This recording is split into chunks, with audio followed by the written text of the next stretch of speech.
Hello, welcome to art class today. Today I want to show you a time lapse of a painting I did yesterday, and I'll kind of walk you through it. You can see here I've started this oil painting with a wash of, I think it's pretty much just burnt sienna. It's leftover paint from the last painting I did, and I cover the whole canvas with it, and then I sort of just kind of sketch around, pushing the paint around, just to kind of get a preliminary sketch going. And here I am doing, I wipe away a little bit with a paper towel. That's the cool thing about oil paints, is that you can wipe away, add paint, and it's really workable. And it remains workable for days. Uh, so here I am, I push it around, and I'm starting to draw this tree and then a guy playing piano there. And I make errors, but I correct them as I go. Not really ever really worried about um, getting it too correct at any stage. I just try to correct the errors where I see them and then move around the whole painting, not really focusing on one spot. After I got everything relatively in the right spot, I went ahead with this black and just outlined everything as if I had a black marker or something. But since it's black paint, it still remains workable. So here I am outlining everything. You can start to see where I'm going for. I've got this. This is a picture actually I took in Winters, California. They have a piano outside of this brick building, and my friend Pat was playing it. So here he is playing the piano, and you can see I'm just using this black right now on top of the red, and they kind of mix together a little bit, which is nice. But yeah, I'm just trying to basically do a black and white version of the whole picture, getting the darks where I want them and the lights where I want them. Again, I can use my paper towel or my finger or even just a clean brush to blend in anything or take out anything. So yeah, working this way, it allows me to be very careful and accurate with my drawing. So you can see it actually probably could work by itself right here as a painting, but I really wanted to add the color in because there's so much color in the tree. There's color on the brick, all that. So from this point on, I guess I stepped away from the painting for a little bit, but that's okay. Um, the the cool part I like about this stage is that because of the places I wiped away, you get that bright area in the middle. Just because I've wiped away not only the black that I was drawing, but I wiped away some of the red that I initially put on because it's so fresh. It's cool painting on top of a thin wash like that because you can actually remove the paint all the way back to pretty much white, and it sort of has this glowy feeling as opposed to painting straight on top of white, um, where you can't get any whiter than the canvas. In this case, you can get whiter than the surface.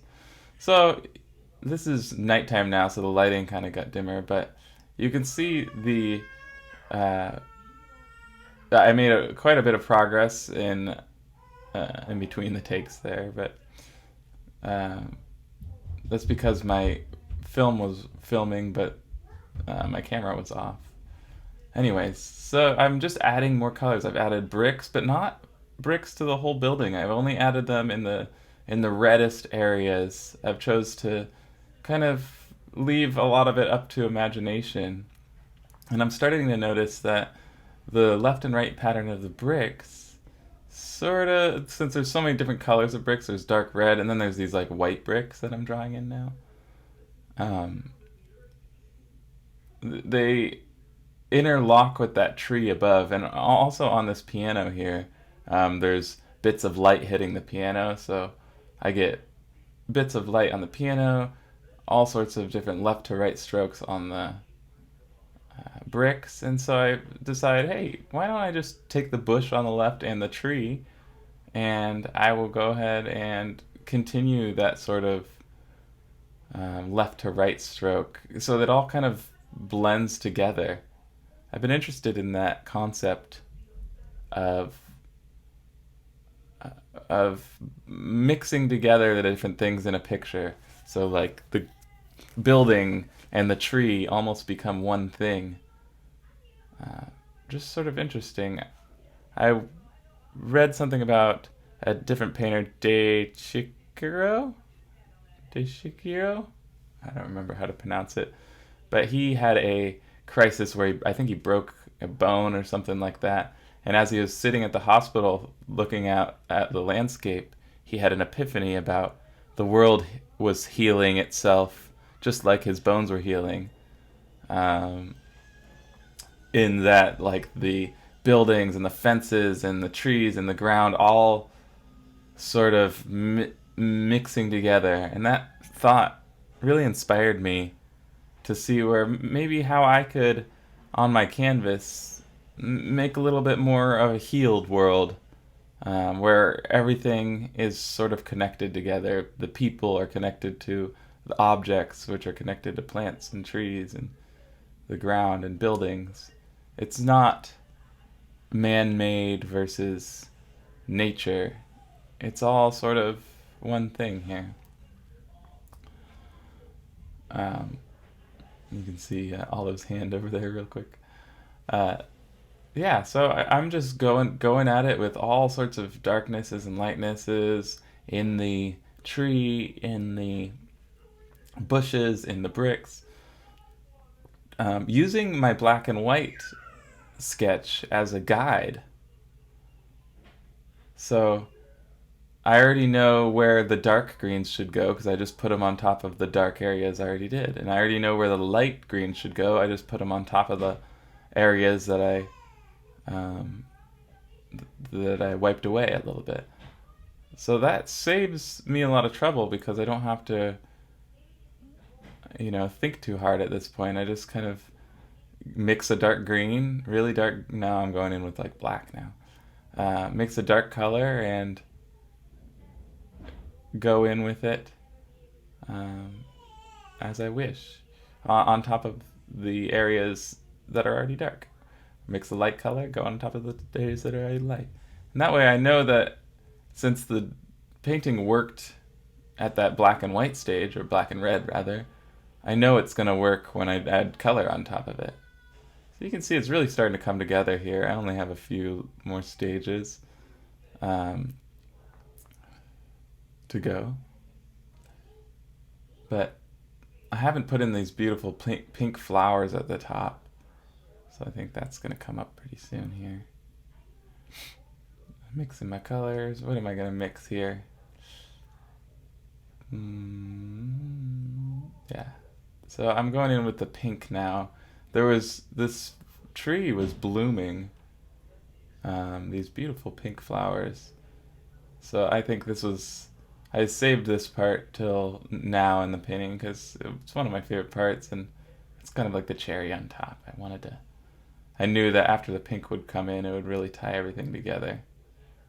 So I'm just adding in all the light areas. You can already see I've already kind of, because of that black and whiteness, I've left the area of the pink. So I'm not having to paint pink on top of green because I left areas where there wasn't any green, and I'm just putting the pink there. Yeah, I think at this point it's looking pretty good. There's only a few more things to do.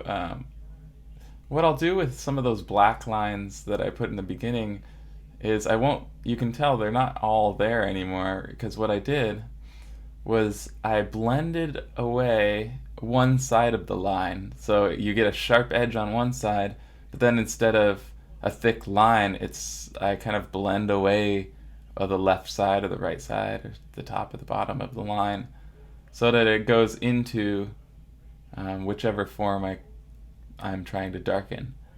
So, for instance, if I draw an outline of that tree where the trunk is, I can blend the black to the left into that bush so that I don't have a line anymore, but I still have a nice sharp line on the right side where it hits the tree, if that makes any sense.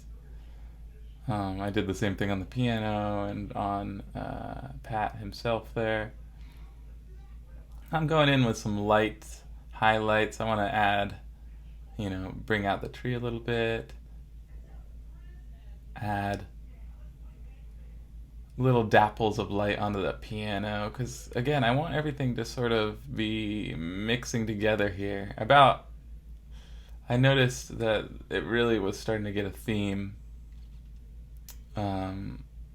with all this dappled light everywhere and the flowers and the bricks and the bushes to the left. So I'm trying to keep that in mind as I finish up this painting here. The last thing I did was paint the ground. Just sort of a sandy color. I made it up because it was sort of a drab gray in the picture, but I wanted to liven it up. The original picture as well was zoomed way in, and then I had a second photo that was further back without Pat playing piano, so I sort of mixed this couple pictures together, which I've been also interested in doing because photography, gets the picture correct every time if it's not blurry. But painting, you can really explore what could have been, what could be even a better than a picture, what can be more exciting than a picture. And here's the final picture with a little bit better lighting. I hope you enjoyed watching this video. I certainly had fun painting it, and hopefully you can apply some of the methods I've used to your own work. All right, see you next week. Bye-bye.